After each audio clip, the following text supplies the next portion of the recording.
Hey everybody, today you're watching the Cultural Corner and we're going to look at the news.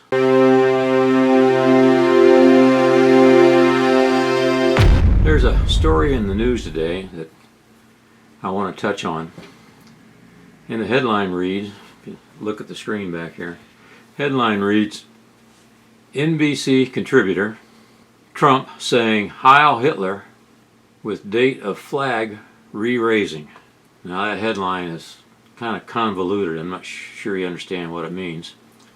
But I want you to read along with me here as I read the first paragraph of the article. Appearing Monday on MSNBC's The 11th Hour, NBC News national contributor Frank Figliuzzi told host Brian Williams. Now, Brian Williams is supposed to be one of the smart guys, you know, one of the elites. I mean, he's supposed to be like Huntley Brinkley. Remember those guys? You know, Walter Cronkite. Brian Williams supposed to be biggie. You know, he's supposed to really be a serious commentator and a serious reporter. Now keep that in mind. Okay, let's go back to the thing. Brian Williams told Brian Williams that President Donald Trump was at least inadvertently sending a message to the white supremacist movement by ordering U.S. flag flown at half-mast due to the deadly shootings in Dayton, Ohio, and El Paso, Texas, to be raised on August the 8th. Let's take a look at the video now where Brian Williams is interviewing Frank. Now, who is Frank? Frank is a former assistant director of FBI counterintelligence. Did you hear that now? Assistant director of FBI counterintelligence. So, you know, he's not just an agent out in the field. This guy, you know, he works in the home office there. And he should be a biggie, you know, a guy that should be taken seriously, right? Okay. All right, so let's watch the video here. This tomorrow and the next day. This starts becoming the definition of terrorism when people develop anxiety about what should be free-flowing public places. Now, Brian is setting this up like this is a serious interview. Okay? You know, talking about terrorism, you know, and he's taking this and he's getting in there, you know, and he's doing the head-side movement and all this kind of stuff. He wants us to be taking this very, very seriously now. Okay? Remember, he's a serious reporter. He's one of the elite. You got to remember that now. He's one of the elite. Exactly right. The definition of terrorism is conduct designed to coerce or intimidate the civilian population. And if we don't take action quickly, then that will continue to play out. I have a piece out just tonight in the New York Times on... Okay, now you see, Brian has set Frank up. And Frank says some serious stuff here. You know, he's talking about terrorism and what he's going to tell us what we got to do and how... You know, it's out there, and it's something we should all be worried about. You know, what they're doing here, they're setting us up and getting our attention. See, he said nothing stupid yet, okay? But he wants us to give him our full attention to what he's about to say. All right? Let's go back to the video. What sadly I think is going to happen next if we don't disrupt the chain of radicalization. What were the warning signs for me, Brian? Ironically, they weren't from my experience in domestic terrorism, but rather they were from my experience in international terrorism and radicalization to Islamic Jihad. You see the same things happening now in white hate groups and white supremacy groups. Okay. Did you see there where he started out talking about international terrorism and then he segued into white supremacists and national terrorism. And he's talking about now our leaders are failing us somehow. So let's go back now to the video. Where not only is the internet facilitating the speed of radicalization, but our leader Our chief executive is seen as almost a mentor and a radicalizer. Well, did you hear how fast he moved in and said, our chief executive, referring to Donald Trump, is a mentor and a radicalizer? He mentors these fringe groups. You know what a mentor is? You know, someone that's teaching and training, helping them along. Our commander-in-chief, now he didn't mention his name at this point. He just says our chief, the head of our government. Now, you need to stop and think just for a minute right there. Do you really believe that Donald J. Trump, our duly elected president, is a radicalizer? That he mentors white supremacists, KKK members? Now, if he was mentoring Antifa, I suppose this pinhead would think it was all right. Let's go back to the video, okay? And unfortunately, today, we did not hear what we needed to hear from that person that these extremists and unstable people look to.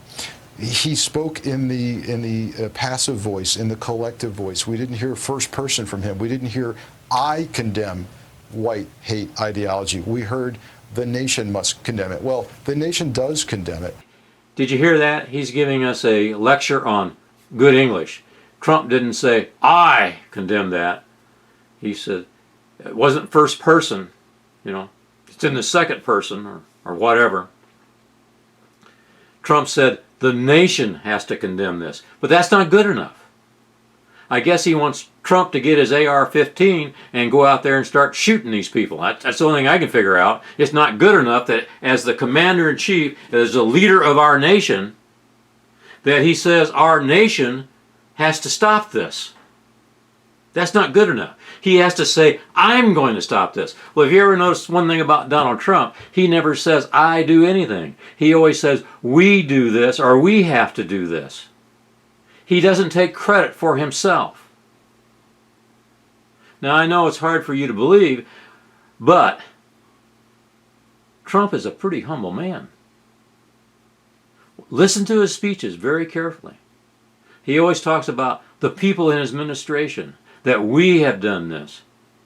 Now, if you go back and you watch some of Obama's speeches, there was one speech that he gave that was like an hour and 15 minutes long, and he said, I 52 times. I did this, I did that, I did this. Never giving credit to anybody. Of course, he's Obama. He's our savior. He's the guy that was going to lower the depths of the oceans. He was the guy that was going to put more ice on the ice caps. Well, we all know how that worked out. All we got out of him was higher cost in our health insurance. All right, let's go back to the video here. You got to listen to this guy very carefully, how he sets this up. But we didn't hear what we needed to hear. So what happens is the extremists interpret what the president read off a script today as something he needed to say. Oh, did you hear that? Now he's telling us what the extremists are interpreting, what they're thinking.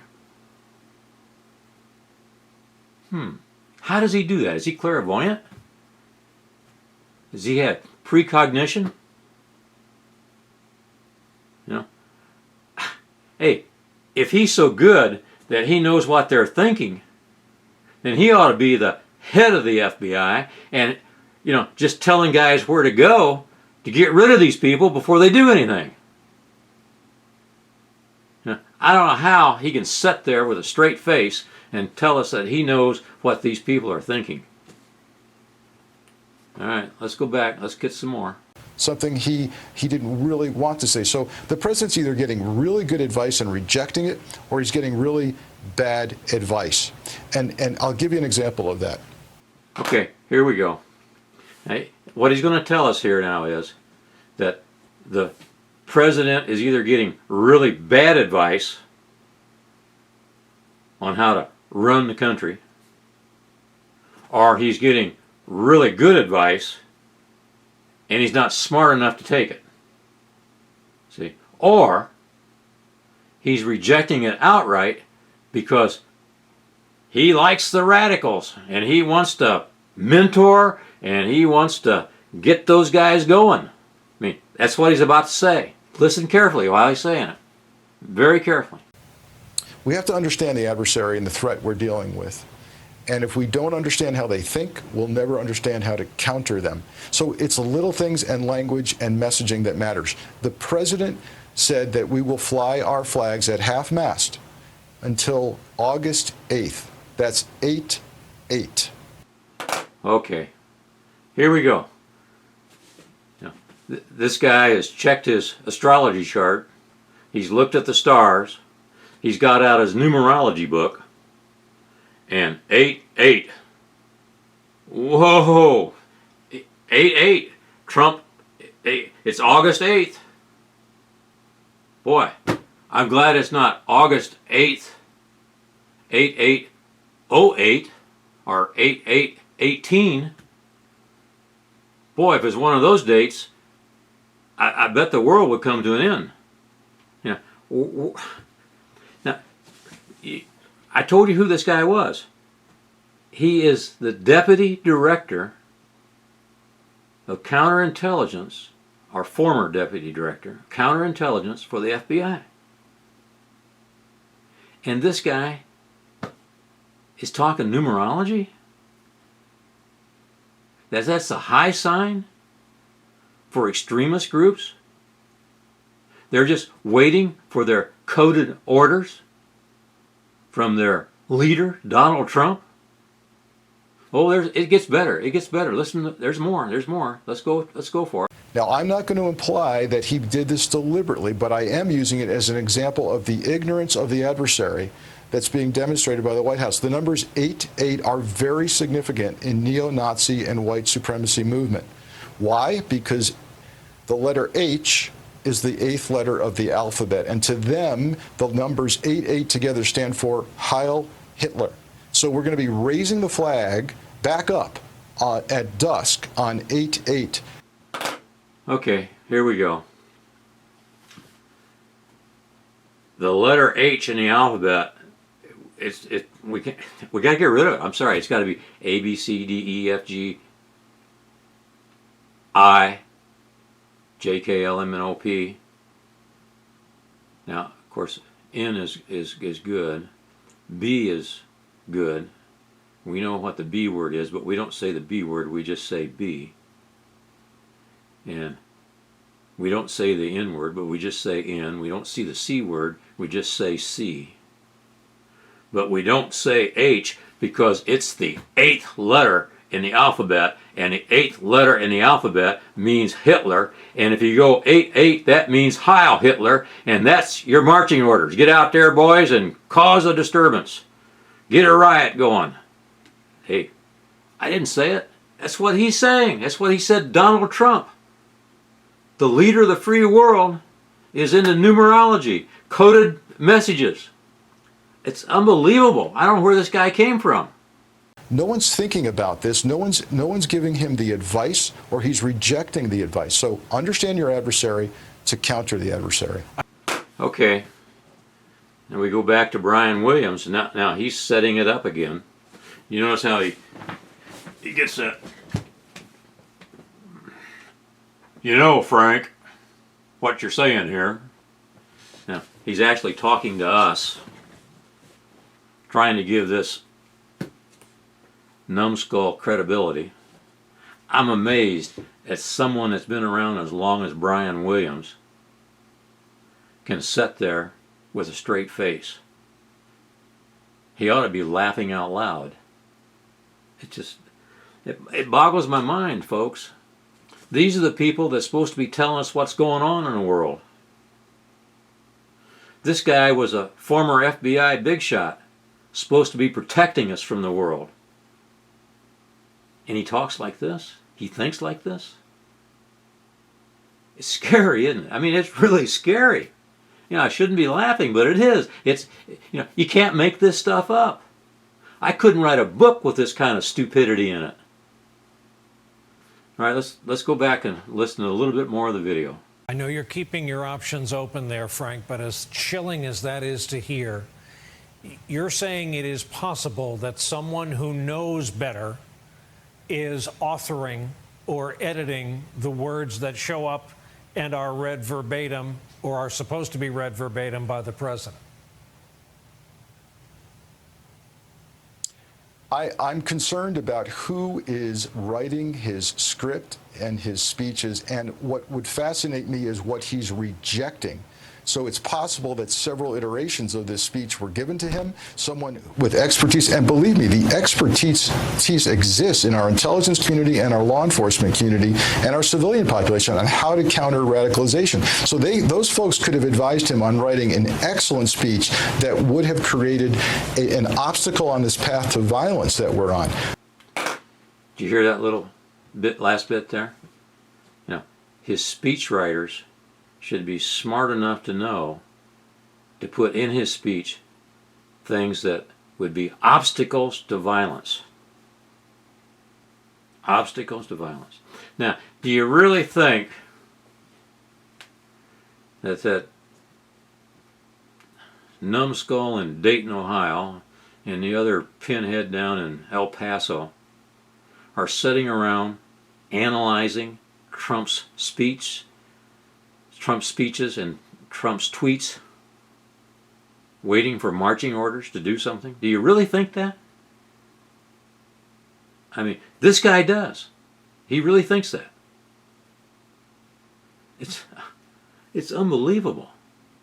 This white supremacy label they put on Donald Trump is destroying our nation. It's creating a chasm, a divide between the two sides where we can no longer dialogue, that we can no longer get together and have an intelligent conversation where we discuss the real issues of the day. You know, it's no wonder the FBI is in the mess that it's in when it has people like this in director and assistant director positions. And it started at the top with Comey and Mueller. Unbelievable, folks. Those were the guys that hired nitwits like this. Unbelievable. Let's finish the video here, okay? I can't do any more, all right? But he either chose to not take that advice, or he's not even willing to solicit the advice. Well, there you have it. He wrapped it up. He either chose, he comes across this again, chose not to take the advice, or he's just too stupid to understand and he just rejects the advice outright. It's amazing. Well, that's the big headline for the day, folks. You know, I'm sorry it wasn't something good. You know, it wasn't that the Dems are getting all excited about something like, you know, getting insurance rates down or getting drug costs down or, you know, doing something that has meaning and purpose behind it, something that helps the country. You know, it wasn't that they were talking about China and the trade war, you know, and how China is ripping us off, and it has been for the last 20, 30 years. You know, they don't want to sit down and dialogue about something serious. They want to get their numbers out, and they want to talk numerology, astrology. They want to check the stars. Well, God help us all. Hey, and listen, if you appreciate what I'm doing here, be sure to share this and subscribe if you can. And in the meantime, I want you to remember this. You have been warned. Bye now.